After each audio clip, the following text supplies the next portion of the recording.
નમસ્કાર ખેડૂત મિત્રો, ખાતરનું વિતરણ સિસ્ટમ બાબતે નવી જે પોલિસી આપવાની છે, નવી સિસ્ટમ તેની વિશે વાત કરીશું. આપ નવા હો તો ચેનલને સબસ્ક્રાઇબ, લાઇક અને શેર કરજો. સરકારના તારીખ 4/6/2026 નો ઠરાવ ક્રમાંકથી માહિતી બહાર પાડેલી છે, જેની અંદર તમામ એ વિગતો લખેલી છે.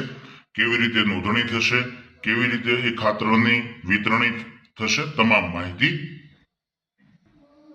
કિસાનોના આધાર કાર્ડ અને ડિજિટલ રેકોર્ડની ખરાઈ બાદ જ ખાતર મળશે.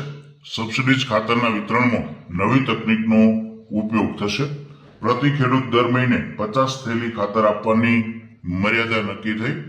ખાતરના ગેરવહીવટ અને કાળા બજાર રોકવા માટે કેન્દ્ર સરકારના ભારત ફર્ટિલાઇઝર સેલ્સ ફ્રેમવર્ક અંતર્ગત ગુજરાતના તમામ ખેડૂતોને સબસિડીઝ વાળા રાસાયણિક ખાતરનું વિતરણ IFMS અને POS મશીન દ્વારા કરાશે.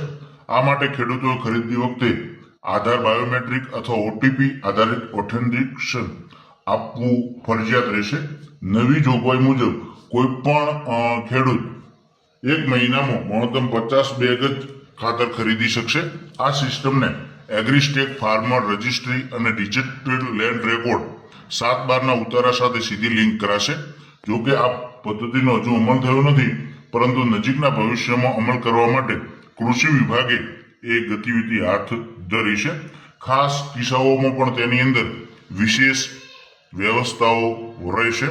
દાખલા તરીકે જમીન વિવાદ અથવા કાનૂની પ્રક્રિયાના કારણે ખેડૂતો ખાતર ખરીદી વંચિત ન રહી જાય તે માટે 10 વિશેષ કિસ્સામાં ઓનલાઈન ખાતર ખરીદીની પણ મંજૂરી આપી છે, જે ઠરાવની અંદર જણાવી છે. જે ખેડૂતોને વારસાઈ બાકી છે તેઓ મામલતદાર કે તલાટીની ચકાસણી બાદ અને મહેસૂલી પ્રક્રિયા ચાલુ છે તેઓ મૂળ માલિકની મંજૂરીથી ખાતર મેળવી શકશે. એટલે તમામ વ્યવસ્થા તેની અંદર દર્શાવી છે. તો આ હતા સમાચાર. થેન્ક યુ, આભાર. તમારે ઠરાવની કોપીની જરૂર હોય તો નીચે કોમેન્ટ બોક્સમાં જણાવતા રહેજો. અમે નીચે ડિસ્ક્રિપ્શન લિંકમાં મૂકી દઈશું. થેન્ક યુ, આભાર.